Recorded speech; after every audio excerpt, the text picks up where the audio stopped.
Hello everybody, how are you? कैसे हैं आप सभी? प्रोफेशनल कॉमर्स हंट के यूट्यूब चैनल अकाउंट्स बॉस में आपका स्वागत है। बच्चे, मैं आपके साथ चैप्टर पार्टनरशिप फंडामेंटल शेयर कर रहा हूं। उससे रिलेटेड आज मेरा 17th लेक्चर है आपके साथ। बच्चे, मैं पिछले लेक्चर में मैंने आपको फिक्स्ड और फ्लक्चुएटिंग कैपिटल का क्वेश्चन बनाना सिखाया था।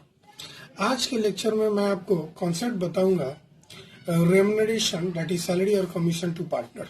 मैं पूरे डिटेल इसका डिस्कस करने वाला हूं। वैसे इससे रिलेटेड जर्नल एंट्री जब हम profit and loss appropriation account का लेक्चर दे रहे थे, उसके ठीक नेक्स्ट वाले वीडियो में पूरा जर्नल एंट्री से रिलेटेड मैंने बता रखा था। फिर भी मैं आज आपको डिटेल में वंस अगेन एक बार आपको पूरा कंप्लीट, मतलब हम चाह रहे थे कि आपको रेम्युनरेशन के बारे में डिटेल जानकारी दे दे। तो आइए कॉन्सेप्ट पे आते हैं।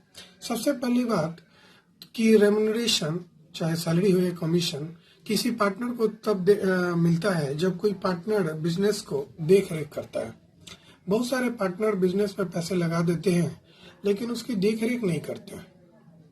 तो जो पार्टनर बिजनेस को देख रेख करे, उसके कामों को संभाले, उसको सब पार्टनर मिलके उसको कुछ सैलरी दे देता है, कुछ रेम्युनरेशन के रूप में दे देता है। दूसरी बात, ये जो रेम्युनरेशन है वो अप्रोप्रिएशन है, प्रॉफिट का अप्रोप्रिएशन है, ये चार्ज नहीं है। मैंने बताया था चार्ज और अप्रोप्रिएशन का बहुत सारी जगह चर्चा किया था। एक बार और बता दूं, चार्ज का मतलब वो होता है जब हमको किसी भी सूरत में देना है, चाहे वो बिजनेस में प्रॉफिट हुआ है या लॉस हुआ है। लेकिन अप्रोप्रिएशन हम सिर्फ प्रॉफिट के केस में देते हैं। तो आप यूं समझिए कि किसी पार्टनर को रेम्युनरेशन तभी मिलेगा जब बिजनेस में प्रॉफिट होगा। दूसरी बात, और वो भी होना चाहिए कि वो डिड में मेंशन हो। It is allowed only when partnership deed provides to allow it. तीसरी बात कि अगर पार्टनरशिप डिड में रेम्युनरेशन का कोई क्लॉज नहीं बनाया है पार्टनर्स ने, वैसे स्थिति में पार्टनरशिप एक्ट 1932 का एक्ट बोलता है किसी भी पार्टनर को रेम्युनरेशन नहीं मिलेगा। नो सैलरी और no commission will be given if they have not made partnership deed. आइए सैलरी के बारे में जानते हैं। रेम्युनरेशन में मैंने दो बात बताई, एक सैलरी और कमीशन। क्वेश्चन में सैलरी का तो पूरे फिक्स अमाउंट दिया रहता है, चाहे वो मंथली रहता है। जब मंथली रहता है तो 12 से मल्टीप्लाई कर लेते हैं। क्वार्टरली होता है तो हम 4 से मल्टीप्लाई करते हैं। हाफ ईयरली होता है तो 2 से मल्टीप्लाई करते हैं। जैसे मैं बता दूं, अगर क्वेश्चन बढ़ा है कि A has been paid by the firm ₹5,000 पर मंथ, 5,000 पर मंथ, एक की सैलरी है 5,000 पर मंथ। वैसे स्थिति में हमको 12 से मल्टीप्लाई करके उसको 60,000 रुपीज देना पड़ेगा। ठीक है ना बच्चे? अगर क्वार्टरली होता तो हम इसी को, क्वार्टरली रहता तो कितना देते, 5,000 इंटू 4। हाफ ईयरली होता तो क्या करते बेटा, 5,000 इंटू 2। ईयरली में तो वही छोड़ देते, 5,000 का 5,000। तो अलग अलग केसेस क्वेश्चन में आ सकती है, चाहे वो मंथली दिया रहे, क्वार्टरली दिया रहे, हाफ ईयरली दिया रहे, या पर एनम करके लिखा रहे 5,000 पर एनम। जब 5,000 पर एनम लिखा रहे तो ये सालाना 5,000 है, कोई दिमाग लगाने की जरूरत नहीं है। लेकिन कमीशन के केस में रेट दिया रहता है, परसेंटेज दिया रहता है। तो हम क्या फॉर्मूला लगाते हैं, देखते हैं। इससे रिलेटेड दो केस बनता है बच्चा। क्या रेट से रिलेटेड दो क्वेश्चन बनता है। केस 1 मैं आपके साथ शेयर करता हूं। As a percentage of net profit और distributable profit before charging commission, मतलब किसी भी पार्टनर को कमीशन मिलेगा, चाहे वो नेट प्रॉफिट का कुछ परसेंट हो या डिस्ट्रीब्यूटेबल प्रॉफिट का कुछ परसेंट हो। कब? बिफोर चार्जिंग सच कमीशन, मतलब वो कमीशन देने के पहले नेट प्रॉफिट या डिस्ट्रीब्यूटेबल प्रॉफिट पे उसको कुछ रेट पे कमीशन मिले। अब हम नेट प्रॉफिट किसको बोलते हैं आपको बता चुके हैं, डिस्ट्रीब्यूटेबल प्रॉफिट किसको बोलते हैं ये भी बता चुके हैं। इसके लिए आप प्लीज मेरे पीछे के वीडियो को जरूर देखिए, आपको डिटेल में समझ आ जाएगा। तो फॉर्मूला क्या हुआ बच्चा, नेट प्रॉफिट इंटू या distributable profit into rate by 100। ये बिफोर का केस है बच्चा। अगर इसी क्वेश्चन में रहता है दूसरा केस कि उसको परसेंटेज ऑफ नेट प्रॉफिट और डिस्ट्रीब्यूटेबल प्रॉफिट तो है, लेकिन आफ्टर चार्जिंग सच कमीशन है, मतलब इस कमीशन को देने के बाद जो प्रॉफिट बचता है उसका देना है परसेंटेज। तो उसका फॉर्मूला होता है बच्चा नेट प्रॉफिट और distributable profit before charging commission into rate of commission divided by 100 plus rate of commission. घबराइए मत, एक क्वेश्चन आपके साथ शेयर करते हैं। अगर हम अकाउंटिंग ट्रीटमेंट का बात करते हैं बच्चे, अकाउंटिंग ट्रीटमेंट मतलब जर्नलिटी की बात करते हैं, तो आपको मालूम होना चाहिए अगर किसी पार्टनर को सैलरी या कमीशन दिया जाएगा तो एंट्री होगा पार्टनर सैलरी और कमीशन अकाउंट दिया टू पार्टनर्स करंट अकाउंट या partners capital account. Current account तब लिखते हैं जब हम फिक्स्ड कैपिटल का फॉलो करते हैं, और जब हम फ्लक्चुएटिंग को फॉलो करते हैं तो वहां हमको पार्टनर्स कैपिटल अकाउंट लिखना है। दोनों में एक ही लिखेंगे। अब डिपेंड करता है कि हम फिक्स्ड कैपिटल मेथड को फॉलो कर रहे हैं कि फ्लक्चुएटिंग कैपिटल मेथड को। क्यों डेबिट हुआ सर? पार्टनर सैलरी और कमीशन फर्म के लिए एक्सपेंस है इसलिए डेबिट हुआ, और इससे पार्टनर्स का कैपिटल इंक्रीज कर जाता है क्योंकि ये सैलरी तुरंत फर्म पे नहीं करता है, उसको कैपिटल अकाउंट में डाल देता है, उसके कैपिटल को इंक्रीज कर देता है। जिस पार्टनर को सैलरी मिलने वाला है तो उसका कैपिटल बढ़ेगा, लायबिलिटी बढ़ेगा तो क्रेडिट होगा। अगर हम सैलरी अकाउंट को क्लोज करेंगे तो आप समझ सकते हैं जब डेबिट है तो क्लोज करेंगे तो क्रेडिट होगा, और ये ट्रांसफर हो जाएगा profit and loss appropriation account के डेबिट में। अब ये प्रॉफिट एंड लॉस एप्रोप्रिएशन में जाएगा, याद रखिएगा प्रॉफिट एंड लॉस अकाउंट में नहीं जाएगा। इससे रिलेटेड एक नंबर का क्वेश्चन इसी जर्नलिटी से घुमा के पूछा जा सकता है कि डेबिट क्या होगा। तो डेबिट में profit and loss appropriation account होगा, ना कि P&L अकाउंट होगा। प्रॉफिट एंड लॉस अकाउंट नहीं होगा, वो चार्ज के केस में होता था। खैर आगे बढ़ते हैं। एक क्वेश्चन हम लेते हैं बच्चे जिससे आपको एकदम कॉन्सेप्ट क्लियर हो जाए। ये आपके स्क्रीन पे क्वेश्चन है, जरा ध्यान से देखिएगा। छोटा सा क्वेश्चन मैंने लिखा है, A and B are partners in a firm, मतलब दो पार्टनर है जिसका नाम है ए और बी। लीजिए रेट पेन से बता दो। A is to get a commission of 10% of net profit before charging any commission. Before charging any commission, any मतलब कोई भी कमीशन, मतलब ए को जो कमीशन मिल रहा है वो सीधे नेट प्रॉफिट पे मिल रहा है। ठीक है बच्चा, उसका 10%। अगर हम बात करें तो सबसे पहले मैं रेट पेन से बना दे रहा हूं ताकि अलग हो जाए बच्चे। यहाँ सबसे पहले हम लोग लिखते हैं by profit and loss account, by profit and loss account, और ब्रैकेट में लिखते हैं नेट प्रॉफिट। इतना तो क्लियर है? हाँ सर इतना क्लियर है। और नेट प्रॉफिट क्वेश्चन में 55,000 दिया हुआ था, यहाँ पे 55,000 हमने डाल दिया। सर क्वेश्चन को आगे पढ़ ले। हाँ बच्चा लीजिए पढ़ लेते हैं। B is to get a commission of 10% on net profit, दोनों नेट ही प्रॉफिट पे दिया रहता है। हो सकता है कि यहाँ डिस्ट्रीब्यूटेबल प्रॉफिट क्वेश्चन में दिया रहे, तो जो भी रहे आप उसको ध्यान में रखिएगा। अगर डिस्ट्रीब्यूटेबल हो तो डिस्ट्रीब्यूटेबल का निकालेंगे, नेट प्रॉफिट हो तो नेट प्रॉफिट का निकालेंगे। ये दोनों ही क्वेश्चन अलग अलग होता है बच्चा। ये सिंपल क्वेश्चन था, मैंने लिया है नेट प्रॉफिट का, वैसे हम आगे डिस्ट्रीब्यूटेबल का भी आपके साथ शेयर करेंगे। तो बी को कमीशन मिल रहा है आफ्टर और ए को मिल रहा है बिफोर। और आफ्टर में भी यहाँ पे दो बात आपको सोचनी है, क्या सारे कमीशन को देने के बाद या सिर्फ ए का कमीशन देने के बाद, ये आपको पढ़ना पड़ेगा। क्वेश्चन में हर एक पॉइंट मैंने जो रेड लाइन से अंडरलाइन किया, रेड पेन से अंडरलाइन किया है, उसको एकदम ध्यान देना पड़ेगा।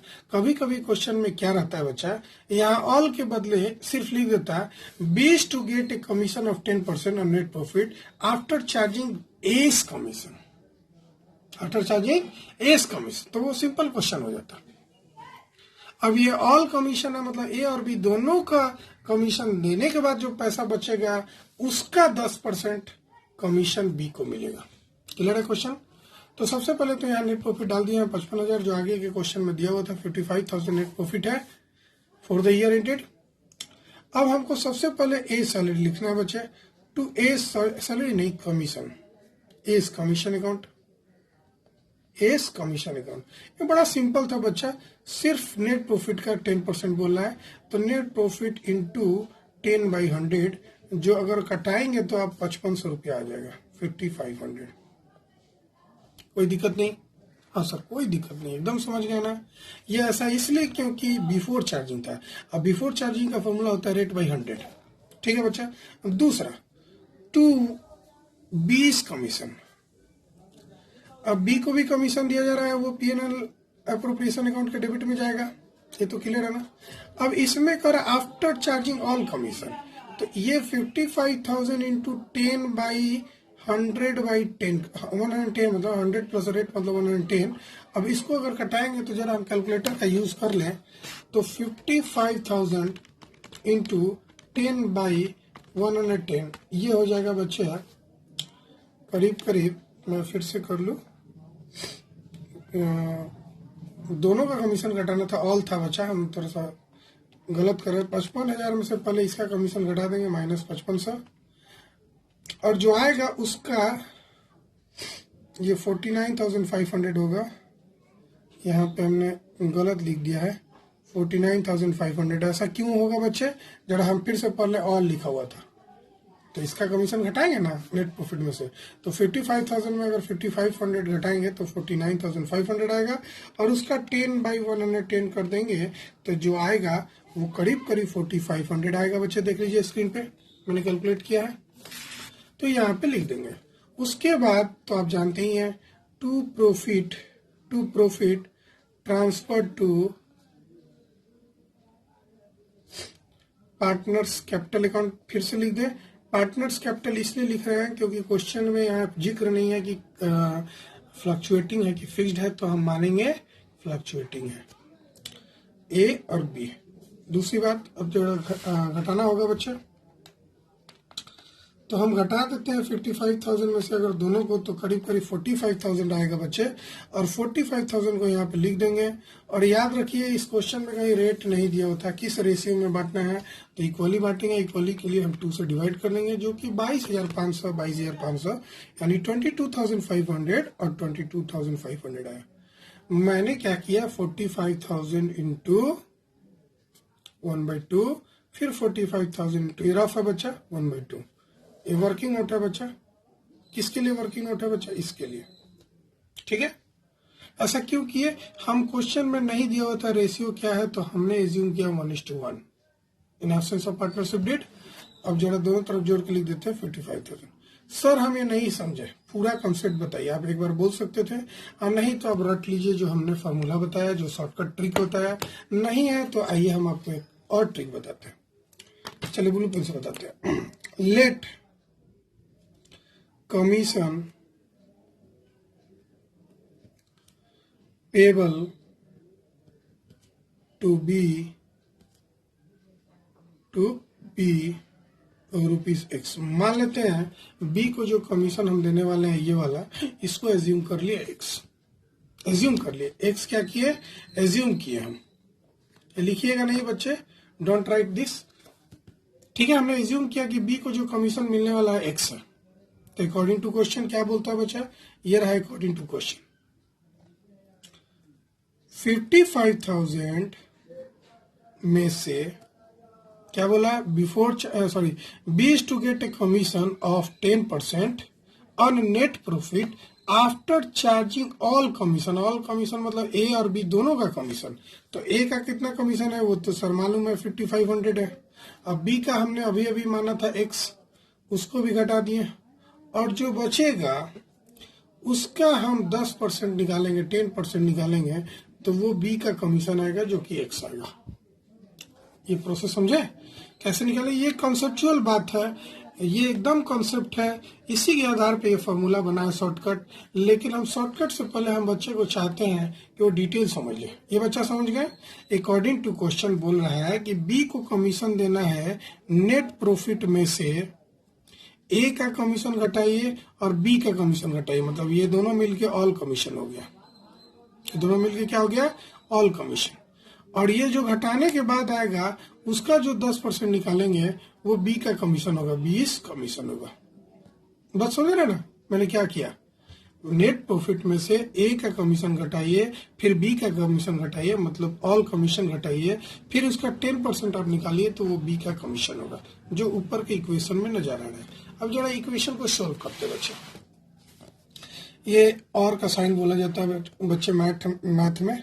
तो ये 55,000 माइनस 5500 माइनस X इंटू 10/100 था बच्चे, तो 1 0 तो 80 कट जाएगा, इज इक्वल टू X आ गया। अब ये 10 उधर जाके मल्टीप्लाई हो जाएगा, ठीक है बच्चे, ये 10 डिवाइड में उधर जाके, ये 0 0 हम काट दिए हैं, तो 10 डिवाइड में उधर जाके मल्टीप्लाई हो जाएगा। अब इधर इसको भी घटा दो, इसको घटाएंगे तो ये आ जाएगा 49,500 और माइनस X रह जाएगा, और ये 10 उधर जाके 10X बन जाएगा। 10 into x equal to 10x। अब फिर क्या करेंगे बच्चा, 49,500 इक्वल टू 10x और माइनस एक्स उधर जाके प्लस एक्स हो जाएगा, तो ये फिर क्या हो जाएगा 49,500 इक्वल टू 11x। अब x की वैल्यू अगर निकालनी है तो 49,500 divided by 11 is equal to x। अब कर लो बच्चे, 49,500 डिवाइडेड बाई 11, ये अगर सॉल्व करेंगे तो बच्चा 45 रुपया आएगा, जो कि x का कमीशन होगा, सॉरी b का कमीशन। x क्या है, 20 कमीशन। प्रोसेस समझ में आया बच्चा? ये फुल कॉन्सेप्ट था बच्चा, एकदम डिटेल कॉन्सेप्ट था, मैंने कुछ नहीं किया, मैंने रूल को फॉलो किया। जो क्वेश्चन में बोला है, जो जानकारी दिया हुआ है word to word line to line, मैंने उसको फॉलो किया कि B is to get a commission, B को कमीशन दिया जाएगा। फिर से बता रहा हूँ, on net profit after charging all commission, ये मिलके ऑल कमीशन हो गया 10%, तो उसका कमीशन हो गया, और मैंने इसको सॉल्व कर दिया। अगर आपको ये समझ में आ गया होगा बच्चे, तो प्लीज मेरे वीडियो को लाइक कीजिए, सब्सक्राइब कीजिए, शेयर कीजिए। आप कमेंट नहीं कर रहे हैं, कुछ ही बच्चा कमेंट करता है, प्लीज कमेंट कीजिए, आपसे रिक्वेस्ट है, ताकि मैं और मोटिवेटेड फील करूं। Please, thank you, bye bye.